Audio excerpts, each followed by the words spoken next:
it's your boy Dillon. So, real quick, while I'm making this video, hopefully it'll be short, I want to answer a question that I had received on one of my recent videos. But first, so it turns out my camera that I've been using did shit the bed, and so I'm going to have to get a new one, which ultimately will mean that in the near future I will be able to do live streams, because I'm going to get a camera that is capable of doing that, as the ones I've been using are not capable. So like, for example, when the draft comes up, I'll be watching it, so I'll probably do live streams during the draft, at least probably on day one, for round one. So that's the good news that comes from the fact that my camera shit the bed. So in the meantime, I'm using this other camera that I have, one of the older cameras that I was using, and it'll be my stopgap until I get that situated.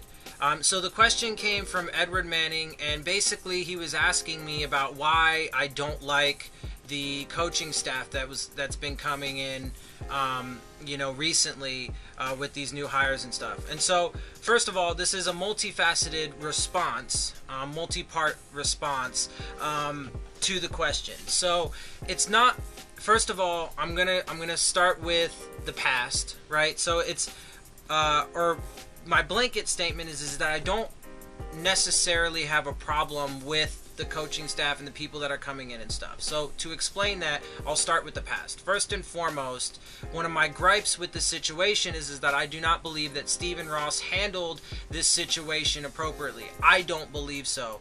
That is my evaluation of the situation. I could be proven wrong. I hope I am. I don't think Adam Gase was given enough time. I think he should have been given 5 years. And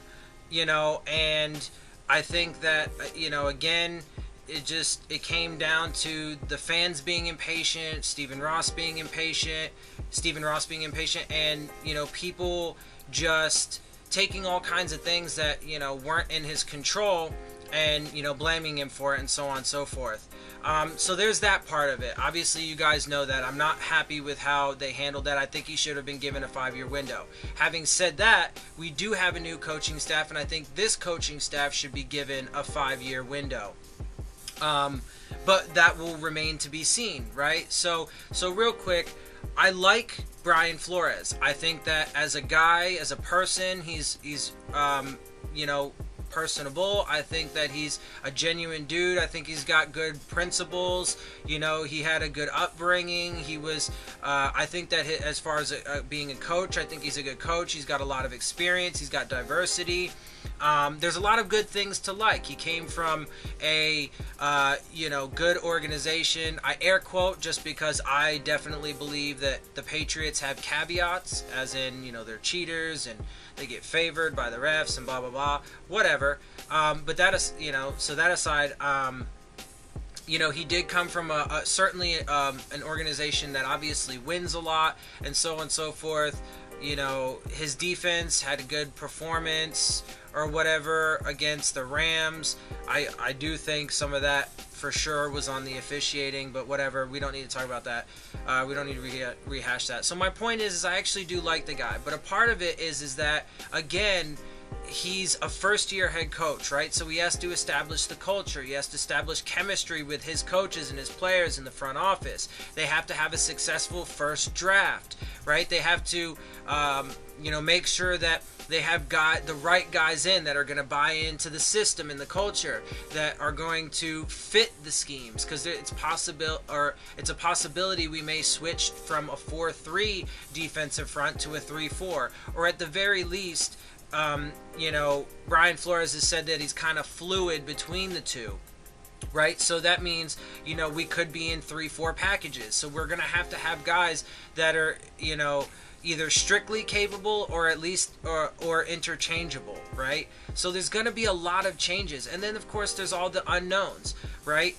Adam Gase took us to the playoffs in his first year, but then year 2, it was just everything that could happen did happen, and it was just a complete disaster from start to finish. From Tannehill missing the whole season in 2017 to, the offensive line coach being fired and blah, blah, blah, blah, blah, right? Last year it was just nothing but injuries after, injury after injury after injury after injury, and it was too much to overcome. And I understand, you got to have adequate depth, but people are not understanding that a lot of our depth was getting seriously injured too. We had to bring guys like Bryce Butler's the first one that comes to mind, off the streets, or other people's practice squads and stuff, because we were literally not just losing our starting guys, which was bad enough, but then we were losing backups and stuff too, right? That changes play calling, it changes the chemistry with your guys, timing for things, so on and so forth. Right? And so there were a lot of things that were not his or Tannehill's fault, but they just got blamed for it and shit on for it. Right? So, like I said, I think that overall, I do, for the most part, actually like this coaching staff, the way he's putting it together. Chad O'Shea, I did my scouting report on him. I think he's got a pretty good resume. He obviously comes from the Patriots as well. He could be a good offensive coordinator. We don't know. We haven't seen yet. Brian Flores was never actually a defensive coordinator. He was the linebackers coach and just called plays. Jim Caldwell, it's a good hire, but we'll see, right? So there have been so many examples of coaches that do well in other places too, like Jim Caldwell, but who knows how it's going to work with these guys. And there's tons of factors that we just don't know yet, right? Because they haven't unfolded. We'll know a lot more after this season for sure, but we're going to have to know. We're going to have to get, the data and information over the next few seasons to see. So let me give you a couple just scenarios here, right? Let's say that next year we go 10-6, and so just as like a comparison between Flores and Gase, right? As far as successful seasons next year and, comparing how they do as coaches. They're both going to be first-year head coaches in their organizations. Or whatever. But so let's say we go 10-6, we make it to the playoffs, blah, blah, blah, all well and good, right? And the Jets go 3-13. Well, in that case, okay, credit where credit's due. Brian Flores did great. He got us to the playoffs, 10 wins in his first season. Wonderful, wonderful, wonderful, right? And Adam Gase, well, he didn't do so well. He had Dow Loggins there. He had Sam Darnold, right? His staff and his... the players he had and so forth, so on and so forth, they didn't, get there. But think about it then. What if that's the flip side? What if they go 3-13, or they go 10-6 and make the playoffs, and we go 3-13? Well, then you got to be fair, you got to be honest, and you got to say it like it is. We sucked, and they did the right things. So after just the first year of these changes, depending on how those things play out, and maybe we both suck. Or maybe we both do really good, right? Facts matter, and you got to give credit where it is due. So those are things that have yet to play out. Not only that, but again, and I hate to repeat myself, but they need time. They need time to build that chemistry and culture and stuff. So what if he does go play 10-6 and make the playoffs in his first year, but then, shit happens, or this, that, and the other, whatever, and then his second and third seasons are not so good like Adam Gase was? Is the fan base and ownership going to give him the time to see if he can correct those mistakes and bounce back, or are they going to get all in their feelings again and be like, oh, he needs to be fired? I don't think that's the right approach. I think that he needs to be given the opportunity. Everybody makes mistakes, has growing pains, and there's just things that you can't control. And I never, ever, I hate when people, I hate it when people blame other people for things that they can't control.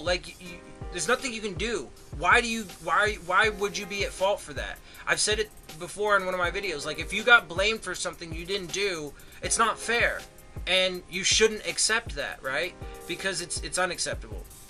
So, and with this fan base, I really feel like it's one or the other. Everybody's putting such high expectations on him.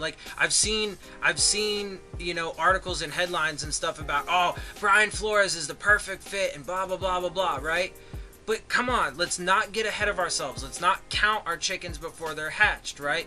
We need to give the dude time to settle in, to do all these different things. And so, you know, it's totally unrealistic to be like, oh, he's gonna make the playoffs, you know, for the next few years, and you know, we're gonna be in the Super Bowl within the next few years, and all this, that, and the other. Like, it's super unrealistic. But I feel like a good portion of the fan base thinks that's what needs to happen. It says he needs to take us to the playoffs this next year, and the next year, and the next year, and within the next like 3 years, we need to be contending for a Super Bowl. We need to be in the Super Bowl. That's crazy. That's absolutely crazy. And so I feel like they put those expectations on him, and then when it doesn't happen, we're all so used to losing so much or being mediocre, you know, ever since the Dan Marino era, and more specifically the Don Shula era, right? We're just so used to the doldrums now that it's like we're gonna get all up in our emotions when we don't get the instant gratification that we want, and then we're just gonna, you know, be like, okay, well, it's time to hit the reset button. Like, it doesn't, if you want to build sustainable success, you can't constantly, you know, be starting over, right? So you have to, now if your game plan doesn't work, make adjustments, absolutely. But again, this coaching staff and this regime needs time to do that. You don't get it right in just 1 year or 2 years or 3 years. It's the same as like evaluating draft prospects. You need to give them a few years before you can adequately and properly evaluate them, right? So look, like I said, overall, I don't have a problem per se with the coaching staff as people, as coaches, and so on and so forth. I think that there's potential for some good things, but I have to be proven. They have to show me that that's going to be the case. And furthermore, my gripes again are with the way that he handled the last regime, Stephen Ross that is, the way he handled the last regime, and you know, some of the subsequent moves or whatever as well.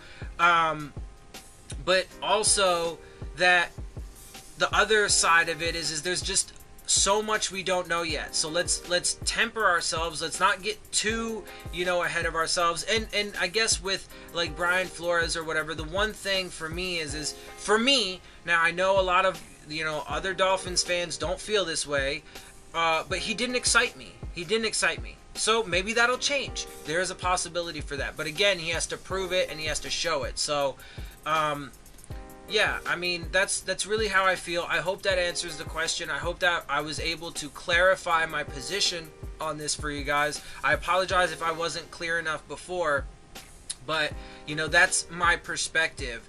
And part of why I make this these videos and do this channel for you is because I hope that, you know, I'm not just trying to be a different voice, right? I'm not just trying to go against the grain because I like making things hard for myself or whatever, right? I do it because, well, first of all, the main reason, or really the primary reason, is because I don't feel like other people, that particularly mainstream media, you know, I don't feel like people are, you know, giving all of the facts, data, and information with the full context. I feel like people cherry pick a lot of things just to back their points or whatever, and I don't do that. I like to give you the full context, right? Because otherwise I don't feel like we can properly make evaluations on these things. You know, so I hope that you guys do enjoy what I do for you. I hope that you guys appreciate everything that I have to say and so on and so forth. And again, you know, we can disagree. That's fine. That's not a problem. Let's talk about it, and, you know, let's share ideas and share points. And I love that. I absolutely love that. Obviously, you know, I'm making this video so that way I can respond to one of the you know, my fans, I guess, whatever. And so, yeah, look, I want what's best for this team, but I'm definitely in a position where they have to prove that this is the right path. So anyway, that's all I really got for you guys. Like I said, I wanted to answer that question and hopefully clarify my positions on this. I hope I was able to do that.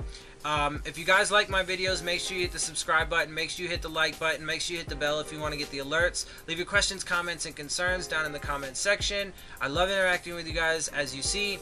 And of course, as always, make sure you follow me on Twitter at Dillon Tartaro. And with that, I am out. I'll see y'all soon. Fins up.